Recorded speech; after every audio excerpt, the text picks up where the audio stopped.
Welcome to crime nine news. ఈ special story మీకోసం. తండేల్ సినిమాలో అక్కినేని నాగచైతన్య నటించిన లేటెస్ట్ చిత్రం తండేల్ నేడు ప్రపంచవ్యాప్తంగా భారీ అంచనాల నడుమ విడుదలై సూపర్ హిట్ టాక్ ని సొంతం చేసుకున్న సంగతి తెలిసిందే. టాక్ కి తగ్గట్టుగానే ఓపెనింగ్ వసూళ్లు కూడా అదిరిపోయాయి. అనకాపల్లి నుండి అమెరికా వరకు నాగచైతన్య కెరీర్ లోనే ది బెస్ట్ ఓపెనింగ్ ఈ సినిమాకి రాబోతుంది అనటంలో ఎలాంటి అతిశయం. ఈ మూవీ టీం మీడియా ముందుకు వచ్చి ఎంత సంతోషంతో సక్సెస్ సెలబ్రేషన్స్ చేసుకున్నారో మనమంతా చూశాం. నిర్మాత అల్లు అరవింద్ అయితే పట్టరాని ఆనందంలో ఉన్నాడు. నాగచైతన్య ముఖంలో చాలా కాలం తర్వాత నిజమైన సంతోషం కనిపించింది. బుక్ మై షోలో ప్రస్తుతం ఈ సినిమాకి గంటకు 16,000 టికెట్లు అమ్ముడుపోతున్నాయి. ట్రెండ్ చూస్తుంటే వీకెండ్ కి బ్రేక్ ఈవెన్ కొట్టేలా ఉంది. అభిమానులంతా ఇంతలా సంతోషిస్తున్న సమయంలో ఇప్పుడు ఈ చిత్రం కొత్త వివాదాల్లో చిక్కుకుంది. తండేల్ మూవీని మేకర్స్ మా మనోభావాలు దెబ్బతినేలా తీశారంటూ Srikakulam mechanized boats association president Janakiram తీవ్ర స్థాయిలో మండిపడ్డారు.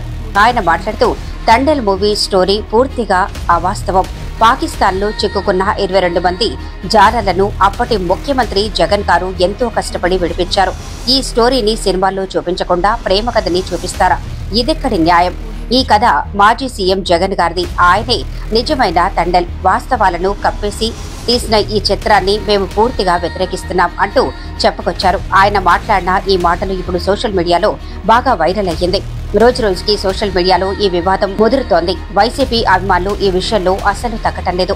ప్రతిరోజు గీతా ఆర్ట్స్ ని బన్నీ వాసుని సోషల్ మీడియాలో ట్యాగ్ చేస్తూ రచ్చ చేస్తున్నారు. ఇదే విషయాన్ని అల్లు అరవింద్ దృష్టికి తీసుకెళ్తే ఈ విషయం మాకు మొన్ననే తెలిసింది. ఇప్పుడు సినిమా షూటింగ్ అయిపోయింది, ఏం చేయలేము, కానీ త్వరలోనే శ్రీకాకుళం వెళ్లి ఆ జారల మధ్య సక్సెస్ మీట్ ని పెద్దగా చేసేలా ప్లాన్ చేస్తున్నాము అని చెప్పుకొచ్చారు.